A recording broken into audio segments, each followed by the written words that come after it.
Forests. They are home to 80% of life on Earth. From the deepest of their layers to the top of trees' crowns, forests are the heroes keeping our planet healthy and us alive. All of us. Forests are a barrier against erosion, landslides, and avalanches. They give us fresh air, clean the drinking water in our rivers, and they attract the rain we need to grow food. And yet, we are not treating them well. In only a couple of thousand years, humans have wiped out 80% of the planet's original forest cover. For every vanishing forest, we lose the most important buffer against climate warming. But not only that. About 2 billion rural people depend on forests to survive. It's where they find shelter, food, and water. It's their home, and by taking care of it, they protect them, and they take care of us too.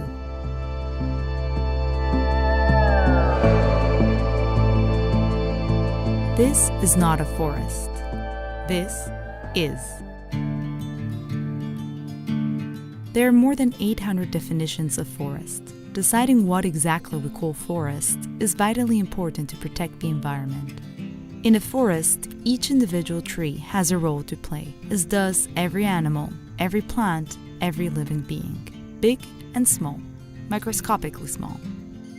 Trees breathe, taking in the excess CO2 humans produce, then hiding some of it away and using the rest to create healthy branches, nutritious fruits, nuts, and beautiful landscapes. The roots of trees give the soil the structure it needs to absorb and retain water when it rains, avoiding floods that would otherwise wash away perfectly fertile soil, which we need to grow food. Food for us, but also for them. Together, as an ecosystem, forests provide the exact balance life needs to thrive.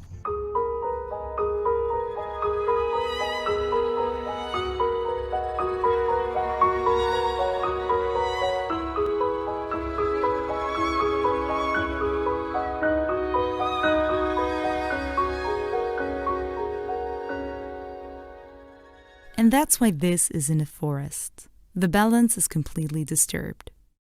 Like in any monoculture, the air feels very sticky. And if you listen, it's completely silent. And now let's tune into a primary forest.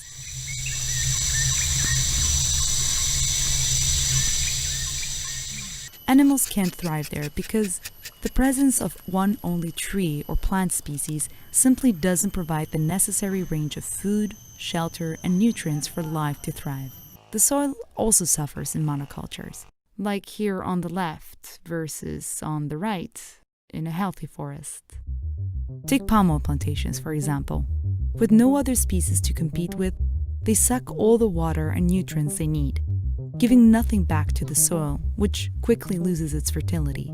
And by disturbing the soil, tree monocultures not only can't absorb CO2 efficiently, they actually emit carbon as they are now standing where ancient forests once stood, storing carbon they captured over thousands of years. So if we were to call both of these a forest, we would be neglecting the importance of forests beyond human needs. And yet every second, the world loses about 1 football pitch worth of forest area. Here's the simple reason we're losing forests at an alarming rate.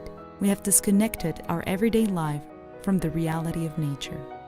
We finance unsustainable legal logging to plant monocultures of crops we want more of all the time, like palm oil or soybeans. And 80% of that soy we harvest is not even for us.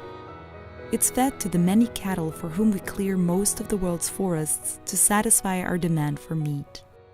The people that used to live in those forests rarely get to share the profits in whose name the forests were wiped off in the first place. On the contrary, they are pushed into unbearable situations in which they see no other option but to clear out forests entirely. Their soils are now depleted and they need more space to keep satisfying our demand, often their only source of income. But we can turn things around. We've seen it with our own eyes in ecosystem tree planting projects across continents, and endless studies confirm it. When you empower local communities, forests are guaranteed to survive.